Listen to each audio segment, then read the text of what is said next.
কুষ্টিয়ার দৌলতপুরে গণপিটুনিতে শামীম রেজা নামের এক কথিত পীরের মৃত্যু হয়েছে। এরই মধ্যে ইসলামী বক্তা মুফতি আমির হামজাকে গ্রেফতার করেছে counter terrorism and transnational crime unit. কারণ যাই হোক, মব সৃষ্টি করে কাউকে হত্যা করা গ্রহণযোগ্য নয়। কুষ্টিয়ার দৌলতপুরে সংগঠিত পীর হত্যাকাণ্ড তদন্তে নেমে আইনশৃঙ্খলা বাহিনী বলছে, এই হামলায় জড়িত হিসেবে ইসলামী বক্তা মুফতির আমির হামজাকে শনাক্ত করা হয়েছে। ফলে ঘটনাটি এখন শুধু একটি হত্যাকাণ্ড নয়, বরং রাজনৈতিক ছায়ায় ঘেরা একটি বড় রহস্যে পরিণত হয়েছে।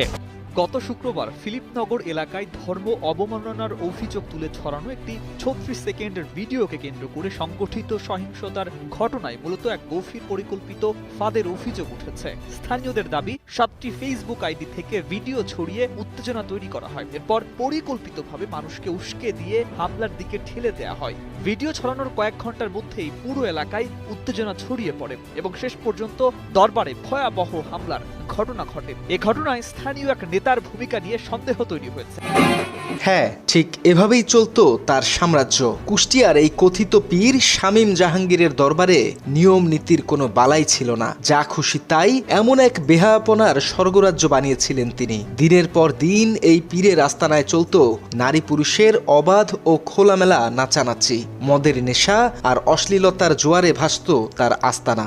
একজন পীরের দরবারে মদ গাঞ্জার সয়লাভ কেন হবে?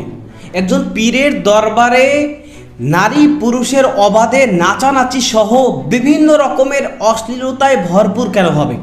সে যদি সত্যিকার অর্থেই একজন পীর হতো, তো তাহলে তার দরবার থেকে মানুষ ইসলামের বার্তা পেত, তার দরবার থেকে মানুষ হেদায়েতের বার্তা পেত, তার দরবার থেকে মানুষ শান্তির বার্তা পেত এবং মানুষ হেদায়েতের পথে যেত। সে সত্যিকার অর্থে পীর হলে কখনোই তার দরবারে মদ এবং গাঞ্জার আসর বসত না, তার দরবারে নারী পুরুষের অবাধে নাচানাচি হতো না এবং বিভিন্ন রকমের অশ্লীলতায় কখনোই ভরপুর থাকতো না। শুধুমাত্র তাই নয়, এই কুষ্টিয়ার কথিত ভণ্ডপীর সে এই সমস্ত অপকর্ম করার পাশাপাশি বিভিন্ন সময় আমাদের ইসলাম ধর্মকে নিয়ে কটূক্তি করেছে এবং বিভিন্ন সময় সে আমাদের কোরআন মাজিদকে নিয়েও কটূক্তি করেছে এবং আল্লাহ তাআলাকে নিয়েও কটূক্তি করেছে ও ব্যঙ্গ করেছে। যার কারণেই কিন্তু এদেশের আপামর জনতা, ইসলাম প্রিয় তৌহিদি জনতা, তারা এই কুষ্টিয়ার ভণ্ড কথিত পীরের উপর ক্ষেপে তার মাজারে হামলা করে এবং পাশাপাশি তার উপরেও কিন্তু হামলা করায় এই কুষ্টিয়ার ভণ্ডপীর সে মৃত্যুবরণ করে। তবে এই ঘটনায় কুষ্টিয়ার বিতর্কিত জামাত নেতা সে কঠিনভাবে ফেঁসে গিয়েছে এবং ইতিমধ্যে সে ধরা পড়েছে। দর্শক, এ বিষয়ের কিছু অংশ ভিডিওর শুরুতে শিরোনামে আপনারা দেখেছেন, বিস্তারিত দেখবেন পুরো ভিডিও জুড়ে। এই বিষয়গুলো দেখার পূর্বে আপনাদের একটা অনুরোধ করব, যারা আমাদের চ্যানেলে নতুন আসছেন চ্যানেলটি সাবস্ক্রাইব করে অল ক্লিক করে বেল আইকনটি চালু করে দিবেন। দর্শক, চলুন আমরা দেখব যে এবার কুষ্টিয়ার এই কথিত ভণ্ড পীরকে হত্যার ঘটনায় যে বিতর্কিত জামাত নেতা কুষ্টিয়ার সে যে এবার কঠিনভাবে ফেঁসে গিয়েছে এবং ইতিমধ্যে ধরা পড়েছে, সেটা আমরা দেখব। সেটা দেখার পূর্বে চলুন প্রথমে আমরা একটু দেখে আসি যে এই কুষ্টিয়ার কথিত ভণ্ড পীর সে কি কি অপকর্ম করত এবং তার মাজারে কি কি অপকর্ম হতো, তার অপরাধের আমল নামা প্রথমে কিছু অংশ আমরা দেখে পুরো বিষয়টা দেখব। ধৈর্য ধরে একটা লাইক দিয়ে ভিডিওটি শেষ পর্যন্ত দেখতে থাকুন এবং আপনার মতামত কমেন্টে লিখতে থাকুন।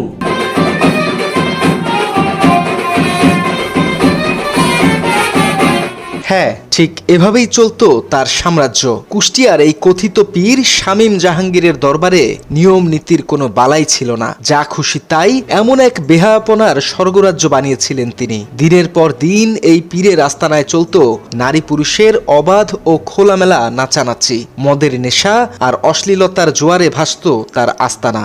ধর্মের লেবাস থাকলেও তার ভেতরে ছিল কেবলই অধর্মের চর্চা। আপনার ধর্ম মানে অবমাননা করতো, আপনার সন্ধ্যার আজান দিলে ও কীর্তন বাজাইতো, ঢোলডলি বাজাইতো, আর আপনার দেখা যাচ্ছে আজানের পরেই ও গান শুরু করতো। রাত্রে আপনার ওই দেখা যাচ্ছে এখানে ডান্স ম্যান্স হইতো, গান হইতো সব রকমই। কেননা তিনি মানতেন না পবিত্র কোরআন ও ইসলামী রীতিনীতি। বিভিন্ন সময়ে তিনি বলেছেন, কোরআন যারা লিখেছে তারা মূর্খ, আর যারা পড়ছে তারাও মূর্খ। আর এই কোরআন যারা লিখছে তারাও মূর্খ, যারা পড়ছে তারা আরো। তার এমন বক্তব্যে দীর্ঘ সময় ধরে ক্ষোভ বিরাজ করছিল স্থানীয় ধর্মপ্রাণ মুসলিমদের মধ্যে। সে কোরআনের অবমাননা করছিল। সে বলছিল যে কোরআন যে পড়ে সেও হলো মূর্খ, যে লিখছে কোরআন সেও মূর্খ। তার প্রমাণও আছে, সে নিজে উপস্থিত, পাশে ছবি মণ্ডল বসা। আমাদের এক ধর্মীয় কিতাব নিয়ে যদি কেউ এরকম ব্যঙ্গ বা তার মনের দিক থেকে যদি আমাদের উপর প্রতিভা সৃষ্টি করে, তাহলে তো সেটা মুসলমান জাতি হিসেবে বা মুসলমান রাষ্ট্র হিসেবে এটা কখনো মেনে নেওয়া যায় না। শুধু তাই নয়, নামের আগে শ্রীযুক্ত করা নিয়েও রয়েছে নানা রহস্য। অভিযোগ উঠেছে ইসলামের আবরণে তিনি মূলত সনাতন ধর্মের রীতিনীতি প্রচার ও প্রাধান্য দিতেন বেশি। কিন্তু চাকরি ছেড়ে এসে এখন যে এই শামীম একটা ইসলাম নাম তার আগে কেন শ্রী যুক্ত করে পরে ধর্মীয় অবমাননায় নয় যুক্ত হয়েছে সেটা আমি সঠিকভাবে জানি না। তার মূলত তার প্রতিভা কোন কাজে তিনি ব্যক্ত করেছেন। ওর কীর্তন হিন্দুর খ্রিস্টানের এগুলান পরে এগুলানো নিজে উষাগের বড়কে তুলে ধরেছে আমার ফিলিপনগর বার্তায়। সে মুসলমান দাবি করেও তারপরেও সে সব ধর্মেরই অনুষ্ঠান কার্যক্রম পালন করে। সে মুসলমানের জিকির করে, আল্লাহম করে, আবার ওই সময় তো হরে হরে করে, পূজা করে। এর আগে ঘটে যাওয়া আরেকটি ভিডিওতে দেখা যায় এক মৃত শিশুকে কবর দেওয়ার সময় শামীম ও তার অনুসারীরা ঢোল তবলা বাজিয়ে নাচ গান শুরু করেন।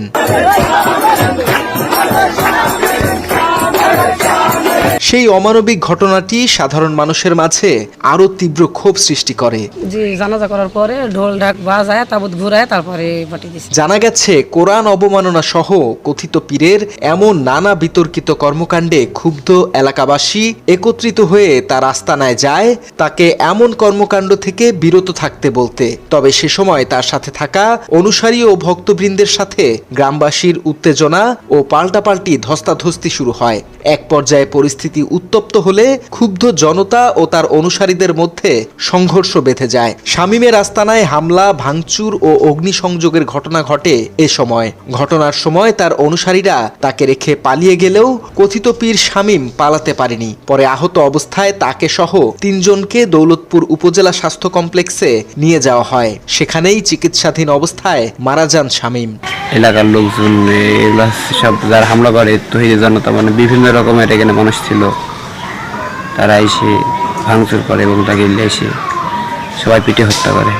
অতএব এই অবস্থাকে ব্যক্ত করেই আমাদের মুসলিম জনতা ক্ষিপ্ত হয়ে তার এই ভণ্ড পীরের যে আস্তানাটা তাকে ভেঙে দেয় এবং গুড়িয়ে দেয়। কুষ্টিয়ার দৌলতপুরের ফিলিপনগর ইউনিয়নে অবস্থিত শামীম জাহাঙ্গীর দরবার শরীফে হামলা ও ভাঙচুরের ঘটনার কিছু ভিডিও ইতোমধ্যে সামাজিক যোগাযোগ মাধ্যমে ছড়িয়ে পড়েছে। ঘটনাস্থল পরিদর্শন করে পুলিশ সুপার জানান, শামীম বিভিন্ন সময়ে ধর্ম অবমাননা করতেন এবং এ নিয়ে সামাজিক মাধ্যমে সরব থাকতেন। এরই ফলে এক পর্যায়ে ক্ষুব্ধ জনতা প্রতিহত করে শামীম ও তার অনুসারীদের। উনি একটা ধর্ম সম্পর্কে অবমাননা করেছেন, বিভিন্ন ওনার ভেরিফাইড ইউটিউব চ্যানেলে উনি বিভিন্ন বক্তব্য দেওয়ায় স্থানীয় জনগণ তাকে হত্যা করেছে। তা আমি প্রথমে বলতে চাই যে ধর্মের বিরুদ্ধে অবমাননা এটা ভালো না। পুলিশ আরো বলছে, আইন নিজের হাতে তুলে নেওয়া অপরাধ। এলাকায় পরিস্থিতি স্বাভাবিক রাখতে কাজ করছে আইন শৃঙ্খলা বাহিনী। মোহাম্মদ খাজা আহমদকে 2 নম্বর আসামি হিসেবে তালিকায় রাখা হয়েছে খেলাফত মজলিসের দৌলতপুর উপজেলার আমির মাওলানা আসাদুজ্জামানকে। এছাড়া স্থানীয় কাঠমিস্ত্রি রাজীব এবং শিহাব নামের আরো 2 জনের নাম উল্লেখ করা হয়েছে মামলার এজাহারে। তবে এই মামলায় উদ্দেশ্যপ্রণোদিতভাবে তার নাম উল্লেখ করা হয়েছে বলে অভিযোগ করেন শিবির নেতা খাজা আহমেদ। এই ঘটনাকে কেন্দ্র করে আমাকে নিয়ে গভীর ষড়যন্ত্র চলতেছে, আমাকে এই হত্যা মামলায় ফাঁসানো হচ্ছে। স্থানীয় জনতার সম্মিলিত প্রতিহতকে একটি মহল ভিন্ন দিকে নেয়ার চেষ্টা করছে বলে অভিযোগ উঠেছে। কারণ ভিডিও ফুটেজ বিশ্লেষণ করে তারা দাবি করছে, দলমত নির্বিশেষে সেদিন সব পক্ষের মানুষ কথিত পীরের আস্তানায় যায়। এই ঘটনায় ছাত্রদল, যুবদলের অনেক নেতা পরিচয় সামনে এনেছেন স্থানীয়রা। ভিডিও ফুটেজ থেকে জানা যায়, শামীমের কাজকর্মে অতিষ্ঠ হয়ে সেদিন প্রতিবাদে অংশ নেয় ছাত্রদলের স্থানীয় ইউনিয়ন সেক্রেটারি মারুফ, ইউনিয়ন ছাত্রদলের গত বছরের সভাপতি প্রার্থী বকুল, ছাত্রদল কর্মী জুবায়ের আহমেদ, ইউনিয়ন যুবদলের সদস্য রাসেল, যুবদলের মিঠুন, ইসলামী ছাত্র আন্দোলনের কুষ্টিয়া জেলা সেক্রেটারি আব্দুল সাফি সহ স্থানীয় রাজনৈতিক আরও অনেকেই।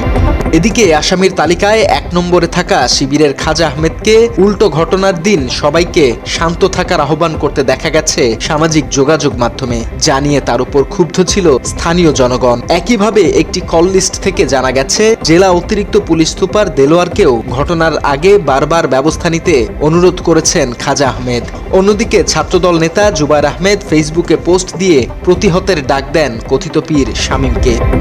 একইভাবে ফিলিপনগর ইউনিয়নের যুবদল নেতা মাসুদ নামের আরেকজন সক্রিয় ছিলেন ভণ্ড পীর শামীমের কর্মকাণ্ড নিয়ে। একটা লাইভ পোস্ট করে যে এখানে লেখা ছিল কোরআন শরীফ যে তৈরি করে সেও মূর্খ এবং যে পড়ে সেও মূর্খ। তো আমরা মুসলমান হিসাবে আমাদের এটা কাম্য না। এইখানে যে ধরনের কার্যকলাপ হয় সেটা সম্পূর্ণরূপে ইসলাম বিদ্বেষী হয়। আর এই ঘটনার পরিপ্রেক্ষিতেই এলাকাবাসী ক্ষুব্ধ হয়ে আজকের হচ্ছে এই আগুন বা ভাঙচুর। এসব ঘটনা সামনে এনে তাই এলাকাবাসী বলছে সম্মিলিত জনতা শামীমের বিরুদ্ধে অবস্থান নিলেও নির্দিষ্ট একটি পক্ষকে এখন ফাঁসানোর চেষ্টা করা হচ্ছে ষড়যন্ত্রমূলকভাবে, যেন শামীমের অপরাধকে স্বাভাবিকভাবে দেখানো যায় কিংবা ভিন্ন দিকে প্রবাহিত করা যায়। সব মিলিয়ে ভণ্ড পীর শামীমকে কেন্দ্র করে এলাকায় আর কোনো অশান্তি চায় না স্থানীয়রা। সুষ্ঠু সমাধানের পাশাপাশি সুযোগ সন্ধানীদের রুখে দেওয়ার আহ্বান তাদের। কুষ্টিয়ার দৌলতপুরে সংগঠিত পীর হত্যাকাণ্ড এখন পুরো এলাকা জুড়ে আতঙ্ক, গুঞ্জন ও তীব্র আলোচনার জন্ম দিয়েছে। তদন্তে নেমে আইনশৃঙ্খলা বাহিনী বলছে এই হামলায় জড়িত হিসেবে অন্তত 19 জনকে শনাক্ত করা হয়েছে, যাদের মধ্যে 13 জনের রয়েছে সরাসরি রাজনৈতিক সম্পৃক্ততা। ফলে ঘটনাটি এখন শুধু একটি হত্যাকাণ্ড নয়, বরং রাজনৈতিক ছায়ায় ঘেরা একটি বড় রহস্যে পরিণত হয়েছে। পুলিশ জানায় ঘটনার ভিডিও ফুটেজ, প্রত্যক্ষদর্শীদের বর্ণনা এবং সামাজিক যোগাযোগ মাধ্যমে ছড়িয়ে পড়া তথ্য বিশ্লেষণ করে ধাপে ধাপে অভিযুক্তদের শনাক্ত করা হয়। তবে হামলার পরপরই তারা এলাকা ছেড়ে গা ঢাকা দেওয়ায় গ্রেপ্তার কার্যক্রমে জটিলতা তৈরি হয়েছে। বর্তমানে বিভিন্ন স্থানে অভিযান চালিয়ে তাদের খুঁজে বের করার চেষ্টা চলছে। তদন্তে উঠে এসেছে হামলাকারীরা পরিকল্পিতভাবে দলবদ্ধ হয়ে পীরের দরবারে হামলা চালায়। প্রথমে ভাঙচুর, এরপর পীরকে টেনে হিচড়ে বাইরে এনে নির্মমভাবে আঘাত করা হয়। এই নৃশংসতা স্থানীয়দের মধ্যে ভয় ও ক্ষোভ দুই সৃষ্টি করেছে। কুষ্টিয়ায় যে কথিত পীর ইতিমধ্যেই সে মৃত্যুবরণ করেছে। তো এই ভণ্ড পীর সে বিভিন্ন সময় ইসলামকে নিয়ে কটূক্তি করত এবং আমাদের ইসলাম ধর্মকে নিয়ে কটূক্তি করার পাশাপাশি কোরআন মাজিদকে নিয়েও বিভিন্নভাবে সে কটূক্তি করেছে এবং আল্লাহ তাআলাকে নিয়েও সে কটূক্তি করেছে। তো একজন পীর সে কিভাবে কোরআন মাজিদকে নিয়ে কটূক্তি করে, ইসলাম ধর্মকে নিয়ে কটূক্তি করে এবং পাশাপাশি তার মাজারে নারী পুরুষের অবাধে নাচানাচি এবং মদ গাঞ্জার সয়লাভ সহ বিভিন্ন রকমের অশ্লীলতায় ভরপুর ছিল। তো একজন পীরের দরবারে যদি নারী পুরুষের নাচানাচি হয়, মদ গাঞ্জার আসর বসে, অশ্লীলতায় ভরপুর থাকে, তাহলে এর থেকে আর নিকৃষ্টতম জায়গা কি হতে পারে? অথচ সেই দরবারটা একজন পীরের দরবার। এই দরবারে সে পীর তার মুরিদদেরকে নিয়ে সেখানে আসর বসাতো। তো যেই কারণে কিন্তু সেখানের এলাকার যে সমস্ত আপামার জনতা, ইসলাম প্রিয় তৌহিদি জনতা, তারা সকলে এই বিষয় নিয়ে সেই কথিত ভণ্ড পীরকে বোঝাতে গিয়েছিল এবং তাকে সংযত করার উদ্দেশ্যেই কিন্তু ইসলাম প্রিয় তৌহিদি জনতা সেখানে অনেকে একত্রিত হয়ে গিয়েছিল। কিন্তু কুষ্টিয়ায় সেই কথিত ভণ্ড পীর সে এবং তার অনুসারীরা এই ইসলাম প্রিয় তৌহিদি জনতার সাথে বাকবিতণ্ডায় লিপ্ত হয়ে যায় এবং তাদের উপরে ক্ষেপে যায়, তাদেরকে বিভিন্ন রকমের হুমকি ধমকি দেয়। তো যেই কারণেই কিন্তু ইসলাম প্রিয় তৌহিদি জনতা তারা যখন তাদেরকে বুঝিয়ে সংযত করতে ব্যর্থ হয়, এরপরেই কিন্তু তারা সংঘর্ষে জড়িয়ে যায় সেই মাজারের পীর এবং তার অনুসারীদের সাথে। তো যখন সংঘর্ষে জড়িয়ে যায় তখন দেখা যায় যে ইসলাম প্রিয় তৌহিদি জনতা তারা সব জায়গা থেকে সেখানে এসে সবাই মিলে সেই মাজারে হামলা করে সেই মাজার ভাঙচুর করে এবং পাশাপাশি সেই কুষ্টিয়ার যে কথিত ভণ্ড পীর তার উপরেও হামলা করে, অ্যাটাক করে। তো যার পরেই কিন্তু সে আহত হয় গুরুতরভাবে এবং আহত হওয়ার পরে তাকে যখন হাসপাতালে নেওয়া হয় চিকিৎসক তাকে মৃত ঘোষণা করেন।